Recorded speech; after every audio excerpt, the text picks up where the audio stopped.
ಇವತ್ತು ಬಾದಾಮ್ ಪೂರಿ ಮಾಡ್ತಿದ್ದೀನಿ. ನೋಡಿ ಮೈದಾ ತೊಗೊಂಡಿನಿ. ನೋಡಿ ಕಾಯಿಸಿದು ತುಪ್ಪ ಕಾಯಿಸಿ ಆರಿಸಿ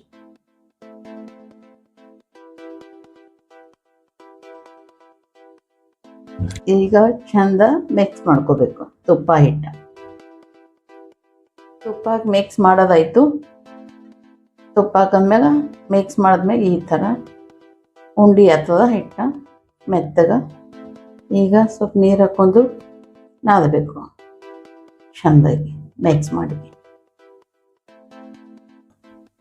ಸ್ವಲ್ಪ ನೀರು ಹಾಕ್ಕೊಂಡು ಚೆಂದಾಗಿ ನಾದಬೇಕು. ಹಿಟ್ಟು ಈ ಥರ ಸಾಫ್ಟ್ ಆಗಬೇಕು. ಹಿಟ್ಟು ನಾದದ ಇದು ಬಾದಾಮ್ ಪೂರಿ ಮಾಡೋಕೆ ಹಿಟ್ಟು ಅದಾಗಿದೆ.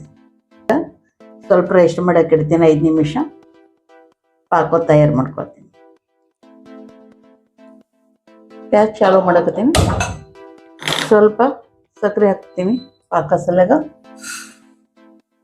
ಸ್ವಲ್ಪ ನೀರು ಹಾಕ್ಕೊಳ್ತೀನಿ. ಇಷ್ಟೇ ಕುದ್ಕೋತ ಥೋಡಿ ಗಟ್ಟಿ ಮಾಡಿಬಿಡ್ಬೇಕು. ಬಬಲ್ಸ್ ಕಮ್ಮಿ ಅದು. ಪಾಕ ತಯಾರಾಯಿತು. ಈಗ ಗ್ಯಾಸ್ ಆಫ್ ಮಾಡಿಬಿಡ್ತೀನಿ. ಜೇನುತುಪ್ಪದ ಥರ ಪಾಕ ತಯಾರು ಮಾಡಿ ಇಟ್ಕೊಂಡೀನಿ. 5 ನಿಮಿಷ ಹಿಟ್ಟು ಬಿ ರೆಸ್ಟ್ ಮಾಡಿದೆ. ಈಗ ಪೂರಿ ಮಾಡ್ಕೋತೀನಿ. ಈ ಥರ ಹೋಳ ಮಾಡ್ಕೊಂಡು ಇಟ್ಕೋತೀನಿ. ಫಸ್ಟು ಆಸನ ಹತ್ರ ಪೂರಿ ಮಾಡ್ಕೊಳಕ್ಕೆ ಒಂದೇ ಸೈಜ್ದು ಪೂರಿ ಮಾಡ್ಲಕತ್ತೀನಿ.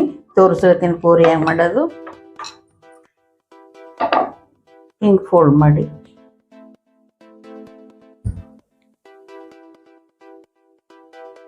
ಇಟ್ಕೋಬೇಕು. ಬಾದಾಮ್ ಪೂರಿ ಹೀಗೆ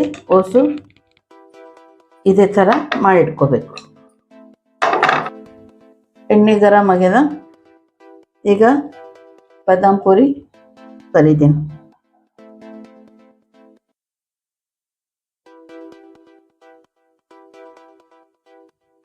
ಬಾದಾಮ್ ಪೂರಿ ಪಾಕದ ಹಾಕ್ತಾ ಇದ್ದೀನಿ.